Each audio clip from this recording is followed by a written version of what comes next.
Prince William did not simply inherit a future crown. Over the years, he has quietly built a royal path that keeps Princess Diana's name at the center of the monarchy's next chapter. For many royal watchers, this is where the story becomes deeply personal. William was still a boy when Diana lost her royal title after the collapse of her marriage to Charles, and many people believe that moment never left him. Now, as William grows stronger inside the royal structure, every title, every estate, every charity, and every public symbol connected to him seems to carry the same message. Diana may be gone, but her place in the future monarchy has not been erased. The conversation has become even more intense because Queen Camilla's position depends heavily on King Charles's reign. Much of what surrounds her today comes through her marriage to Charles, not through the direct royal bloodline. William's position is different. He is the heir, he is Diana's son, and the roles now moving into his hands are not temporary favors. They are part of the structure of monarchy itself. That is why many royal commentators say the balance has already shifted. The first major shift happened on September 8th, 2022, when Queen Elizabeth II died and the Duchy of Cornwall passed instantly from Charles to William. This was not a small inheritance. The duchy is one of the most powerful financial engines in the royal family, with land, properties, income, and historic authority behind it. Charles held it for decades as Prince of Wales, and Camilla lived close to the comfort and influence that came with that world. But the moment Charles became king, the duchy moved to William. Camilla never owned it, never controlled it, and never had a permanent claim to it. The power moved exactly where royal law said it would move, to Diana's eldest son. Then came the decision that many people saw as even more pointed. When William took control of the duchy, payments to Camilla's sister, Annabel Elliot, reportedly stopped appearing in the duchy accounts. For years, Annabel had worked as an interior designer for duchy properties, and her connection to the estate had been widely discussed because she was Camilla's sister. But under William, that arrangement did not continue in the same visible way. There was no dramatic announcement, no public confrontation, and no emotional statement. The checks simply stopped. For royal watchers, that quiet change spoke louder than any palace briefing ever could. Another powerful shift is connected to Highgrove, the country home so closely associated with Charles. Charles spent decades building its gardens and shaping the estate into something deeply personal. But Highgrove sits within the Duchy of Cornwall, and since the duchy now belongs to William, Charles effectively pays rent to his own son to continue using the house. That detail has become one of the most symbolic parts of the discussion. Camilla may spend time in a place that feels familiar and comfortable, but legally and structurally, the estate sits under William's control. The woman who once entered Charles's world now sleeps under a roof connected to Diana's son. William has also made sure Diana's name lives inside the line of succession itself. When Princess Charlotte was born in 2015, her full name included Diana. That was not just a family tribute. It placed Diana's name into the official royal future. Charlotte Elizabeth Diana carries that name in public records, royal history, and the family line. For people who believe William once wanted his mother's dignity restored, this moment felt like a quiet answer. He could not give Diana back the life she lost, but he could make sure her name moved forward with his children. The Princess of Wales title is another major part of that emotional shift. Camilla technically had the right to use the title after marrying Charles, but she never used it publicly. Instead, she became known as Duchess of Cornwall because everyone understood that Princess of Wales still belonged to Diana in the public imagination. When Charles became king, the title moved to Catherine. That moment was powerful because it placed Diana's former title with Diana's son and the woman he chose to marry. Catherine now carries the title Camilla avoided, while also wearing Diana's sapphire engagement ring. The symbolism is impossible for royal fans to miss. William did not only carry Diana's title forward, he also carried her causes. He became patron of Centerpoint, the homeless charity Diana supported so strongly, and he also continued work connected to causes Diana made famous, including the fight against landmines. These were not random royal duties handed to him by palace officials. They were emotional inheritances.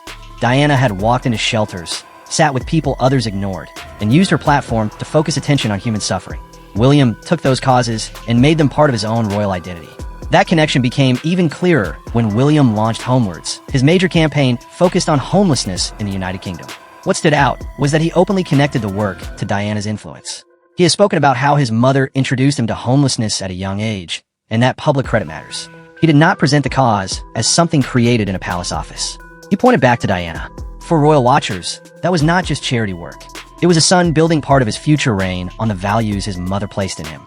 One of the strongest examples came years earlier, when William slept rough on the streets for Centerpoint. The image of a future king spending a night outside in the cold for a charity linked to Diana created a powerful contrast. It showed that William was not only attaching his name to a cause, He was willing to physically experience a small part of the hardship Diana had wanted him to understand.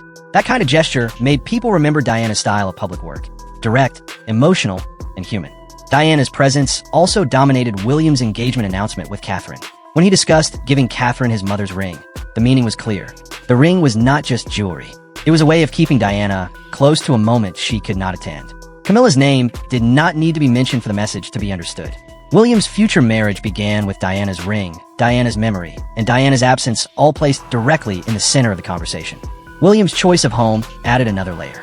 Clarence House had been the London residence most closely connected to Charles and Camilla's married life, but William built much of his family life around Kensington Palace, the place so strongly linked to Diana and his childhood. For many viewers, that decision felt symbolic. He did not build the future monarchy out of the rooms associated with Camilla's acceptance into royal life. He returned to the space connected to the mother who raised him and Harry. Even William and Catherine's wedding carried that emotional weight. They married at Westminster Abbey, the same building where Diana's funeral had taken place in 1997. For the public, that building holds two unforgettable images of William: the grieving boy walking behind his mother's coffin and the grown man standing at the altar beside his future queen. The contrast was powerful. It turned a place of grief into a place of renewal. But Diana's memory remained in the background. Music from William and Catherine's wedding celebrations also became part of the discussion because Elton John, so strongly linked to Diana's funeral, was connected to the soundtrack of their wedding moment. Whether viewers see that as deliberate symbolism or simply emotional continuity, it reminded many people that Diana's cultural memory still surrounds William's biggest life events. Camilla could be present in the royal room, but Diana's memory was still the one echoing through it.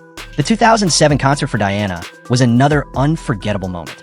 William and Harry organized the event on what would have been Diana's birthday, bringing thousands of people together at Wembley Stadium to celebrate her life, music, charities, and public impact. Camilla did not attend, and that absence became significant because everyone understood how sensitive her presence would have been. The concert belonged to Diana, to her sons, and to the public that still mourned her. For one night, Diana's name filled the stadium, while Camilla remained outside the frame. William has also taken a firm line with the press, especially over intrusion and phone hacking. Diana's relationship with the media ended in tragedy, and William has long been aware of how damaging press pressure can become. His legal actions against media organizations have been seen by some royal watchers as part of a broader effort to confront the machinery that hurt his mother. He does not often speak emotionally about these battles, but his actions show that he has not forgotten the cost of that public pressure. Catherine's jewelry has also become one of the most visible ways Diana remains present in the modern monarchy. She wears Diana's engagement ring, and she has also worn pieces associated with Diana, including sapphire earrings and the famous Cambridge lover's knot tiara. These appearances matter because they often happen at state dinners and high-profile royal events where Camilla is also present. Under the same chandeliers where the current queen carries her role, the future queen wears Diana's memory. William's parenting style with Prince George has also been discussed as part of Diana's influence. Reports have suggested that William wanted George to have as normal a childhood as possible before fully understanding the weight of kingship. That approach feels much closer to Diana's emotional style than to the colder traditions of the institution.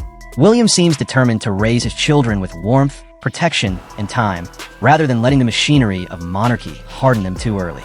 The release of previously unseen photographs of Diana at the Passage shelter with young William and Harry only strengthened that message. William chose to show the public where his concern for homelessness began. The images did not center Camilla or Charles. They centered Diana as the starting point of one of William's most important causes. That choice gave the public a visual reminder that Diana's influence was not sentimental memory. It was a living force inside William's work. Catherine's cancer announcement in 2024 also showed how strong William and Catherine's own operation has become. The video came through Kensington Palace, not as a moment controlled by Camilla's circle. It was one of the most significant royal communications in recent years, and it showed that William's household can shape major national moments on its own terms. That matters because the future monarchy is no longer waiting quietly behind Charles and Camilla. It is already functioning with its own voice. The repeated use of Diana's jewelry on Catherine at major state events has become one of the most visible reminders of where William's loyalty rests. The ring, the earrings, and the tiara all keep Diana present beside the future king. For viewers who follow royal symbolism, this is not random styling. It is an ongoing visual language. Diana's stones sit on Catherine, across the room from Camilla, and the public understands the emotional history without anyone needing to say it aloud. The final and most personal point is the idea of William keeping a childhood promise to Diana. Stories have long circulated that William once wanted to restore what his mother lost after the divorce. Whether that promise is remembered exactly or not, many royal watchers believe his actions have answered it in his own way. He gave Diana's name to Charlotte. He gave Diana's ring to Catherine. He placed Diana's causes at the heart of his public life. He made sure Diana's title returned through Catherine. He moved into Diana's spaces, honored her charities, challenged the press, and kept her memory visible in the next royal generation. This is why the conversation around William and Camilla remains so emotional. It is not about open revenge or palace confrontation. It is about control, legacy, and the slow transfer of royal power. Camilla's position is tied to Charles. William's future is tied to the crown. As more authority moves toward him, the world Camilla entered through marriage becomes less secure, while Diana's memory becomes more deeply rooted in the monarchy's future. In the end, these 20 moments all point in the same direction. The duchy money, the end of Annabel Elliott's visible duchy payments, Highgrove under William's control, Charlotte's name, Catherine's Princess of Wales title, Diana's charities, Homewards, the night on the streets, the engagement interview, Kensington Palace, Westminster Abbey, Diana's music, the Wembley tribute, the legal battles with the press, the tiara, George's upbringing, the unseen photographs, Kensington Palace's independent voice, Diana's earrings, and the long-held promise all build. One clear picture. William has not erased Camilla with speeches or attacks. He has simply built the next reign around Diana. And that may be the most powerful statement of all. The woman the monarchy once pushed out remains present through her son, his wife, his children, his work, and his choices. Camilla may stand beside Charles today, but the future belongs to William. And in William's future, Diana's name is not a memory fading away. It is part of the foundation.